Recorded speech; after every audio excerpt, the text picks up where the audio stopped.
बीड लोकसभेमध्ये पंकजा मुंडे यांचा पराभव झाल्याने अनेक तरुणांनी आपलं जीवन संपवलं.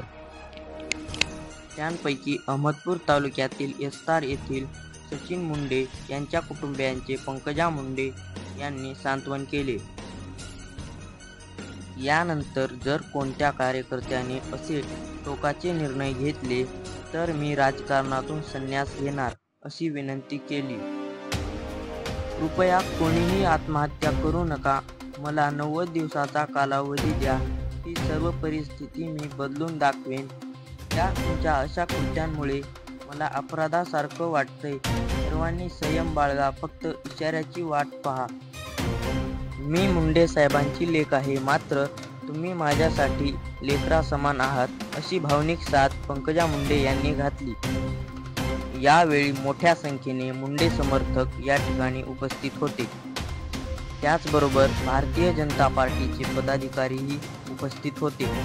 माजी आमदार भगवान खंदाडे, प्रदेश प्रवक्ते गणेश आखे, जिल्हाध्यक्ष दिलीप देशमुख, माजी जिल्हा परिषद सदस्य त्र्यंबक गुट्टे, माजी जिल्हा परिषद सदस्य अशोक केंद्रे, अयोध्या केंद्रे, नगरसेवक डॉक्टर सिद्धार्थ कुमार सूर्यवंशी, तालुका अध्यक्ष प्रताप पाटील, बालाजी गुट्टे, रामानंद मुंडे, शरद मुंडे आदी या ठिकाणी उपस्थित होते.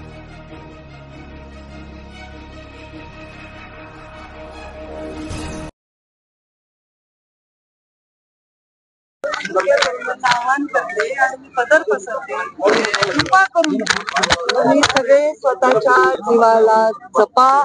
असं ज्यांनी कोणी आताही असे पाऊल उचलायचे अजिबात हिंमत करू नका. असं पाऊल उचलणं तुमच्या जीवाला धक्का म्हणजे माझ्या जीवाला धक्का आहे. मला हे इतकं अपराधी वाटतंय की मी शब्दात नाही सांगू शकत. माझी विनंती आहे, असं पाऊल कोणीही उचलू नये. ह्याची परिस्थिती ही आली आहे.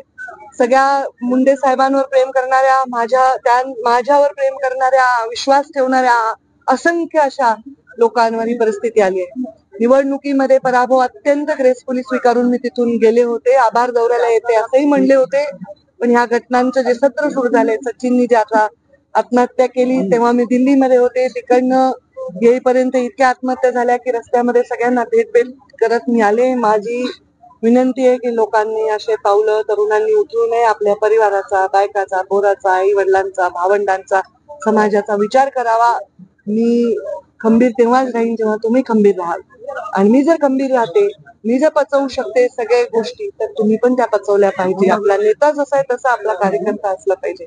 एवढं जीव लावू नका मला की तुम्ही तुमचा जीवच गमावून बसता.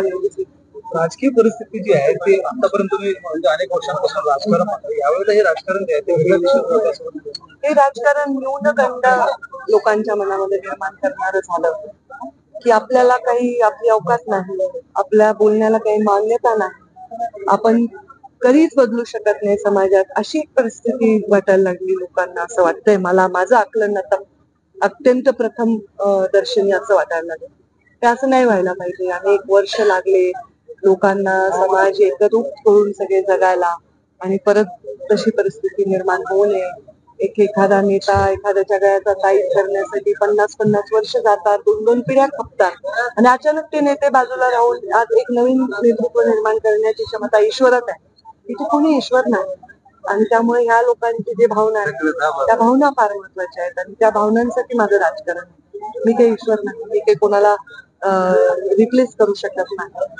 परंतु मुंडे साहेबांच्या नंतर जीव लावलाय मी पण, आणि इज्जत दिली आहे, स्वाभिमानाने राहिले, स्वाभिमानाने ठेवलंय, निस्वार्थपणे काम केलं.